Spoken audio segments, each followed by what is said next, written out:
Salut les amis, j'espère que vous allez tous très très bien. On se retrouve aujourd'hui pour une nouvelle vidéo où on va analyser cette deuxième journée de la phase de groupe de l'Euro 2024, où il y a eu quelques confirmations de certaines équipes. On va voir ça tout de suite, pardon. Et on commence tout d'abord par les résultats de cette deuxième journée. On va commencer dans l'ordre bien sûr avec ce premier match de la Croatie face à l'Albanie, où les Croates se sont fait surprendre à la dernière minute, pardon. Et pourtant, l'Albanie a ouvert le score et ils ont renversé à 2 buts à 1. Mais malheureusement, ils ont craqué à la toute fin de match, ce qui a permis à la Croatie malheureusement pour elle, d'être au bord de l'élimination carrément. Le deuxième match de l'Allemagne qui s'impose 2-0 face à la Hongrie. Clairement l'Allemagne est une équipe vraiment à prendre très très au sérieux parce que c'est une équipe qui s'est renouvelée après la crise qu'ils ont traversée il y a pas longtemps.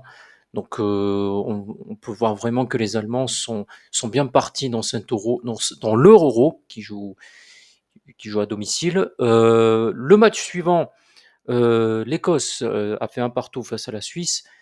Il y avait un scénario dans ce match, c'est que vu que l'Allemagne a remporté ses deux premiers matchs, ils étaient automatiquement qualifiés pour les huitièmes de finale. Mais avec ce match nul de l'Écosse, on va voir les conséquences au classement après cette revue de résultats. On voit très bien que les Suisses, après ce match nul concédé, retardent un petit peu la qualification de l'Allemagne. On va voir un petit peu les conséquences au classement après la revue. La Slovénie et la Serbie ont fait un partout. Bon, j'ai pas pu voir ce match malheureusement, même si j'ai vu la fin. Le Danemark et l'Angleterre se quittent aussi sur un match nul. Donc comme les quatre, ils étaient dans le même groupe, donc on a eu un groupe uniquement composé de matchs nuls. Et le gros match de cette deuxième journée de l'Euro, l'Espagne affrontait l'Italie et quel match les amis. Ce match-là, l'Espagne a été clairement au-dessus des Italiens, même si les Italiens, ils ont essayé de se procurer quelques occasions, d'essayer de faire du jeu, essayer d'avoir quelques situations pour essayer d'ouvrir le score. Mais l'Espagne a été clairement au-dessus et on a eu la confirmation de certains très très bons joueurs. Je pense par exemple à Nico Williams, à Pedri, joueur du FC Barcelone, Nico Williams, joueur de l'Athletic Bilbao, si je ne me trompe pas. Et bien sûr, Lamine Yamal, autre joueur du FC Barcelone, qui ont été absolument monstrueux dans ce match-là. Et que dire de Fabien Ruiz, qui a été, waouh, il a été au four et au moulin, il a été partout. Et franchement, ça a été un très très bon match à suivre. Un gros match qui a tenu toutes ses promesses. L'Italie, ils ont essayé, mais ça ne voulait pas rentrer. Donc on peut dire clairement que l'Espagne a été au-dessus de l'Italie. Donc ils ont été entreprenants dans le jeu, dans ce que vous voulez. La Slovaquie se défait. La Slovaquie perd contre l'Ukraine 2 buts à 1 après son match très très surprenant face à la Belgique. La Pologne et l'Autriche. L'Autriche a battu la Pologne 3 buts à 1, donc ce qui clôture l'élimination de la Pologne. L'équipe de France, malheureusement n'est pas encore qualifiée après son match nul face aux Pays-Bas. Que dire de cette équipe de France? Ils essayent, mais je sais pas, il n'y a pas de. Comment dire? C'était pas assez dynamique comme on le voyait dans les autres matchs. Après, oui, c'est le début de l'Euro, je veux bien être indulgent, mais, mais il faut que l'équipe de France puisse enfin marquer parce que je signale que l'équipe de France n'a toujours pas marqué. Le seul but qu'ils ont marqué, c'était un but contre son camp. Mais clairement, je sais pas, on n'a pas vu du beau football, clairement. On n'a pas vu du beau football, ça se cherchait beaucoup, il y avait presque rien, j'ai envie de dire, dans ce match. Donc l'équipe de France, on va voir la conséquence au classement après cette revue, bien sûr. Excusez-moi si je me répète. La Géorgie fait un partout contre la République tchèque. Dans le même groupe, la Turquie a été s'est fait écraser par le Portugal. Le Portugal, qui est le premier qualifié de cet Euro par la phase finale. Donc, et en dernier match, la Belgique, hier soir, a battu la Roumanie 2-0 après avoir été battue par la Slovaquie. La Belgique se lance enfin son Euro avec cette victoire, même s'ils l'ont lancé avec une défaite, mais là, ils sont clairement rentrés dedans avec cette victoire face à la Roumanie. Donc, oui, il y a eu des surprises, oui, il y a eu des, il y a eu du jeu, il y a eu des gros matchs. Il y a eu un gros match, surtout celui d'Espagne-Italie.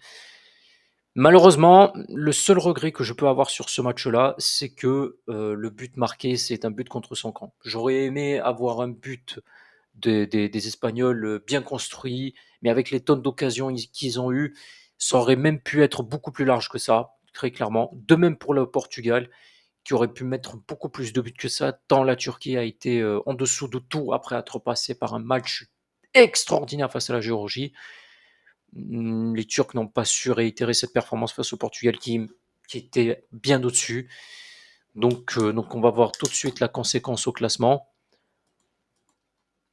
Les conséquences au classement, bien sûr, la Suisse, pardon, retarde la qualification de l'Allemagne en étant à deux points, en ayant 2 points de retard sur les Allemands.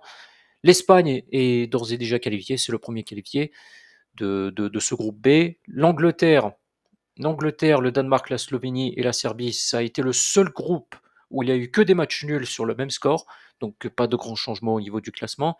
L'équipe de France, l'équipe de France qui a fait un 0-0 contre les Pays-Bas, est toujours au même nombre de points, pas de grands changements entre les deux équipes.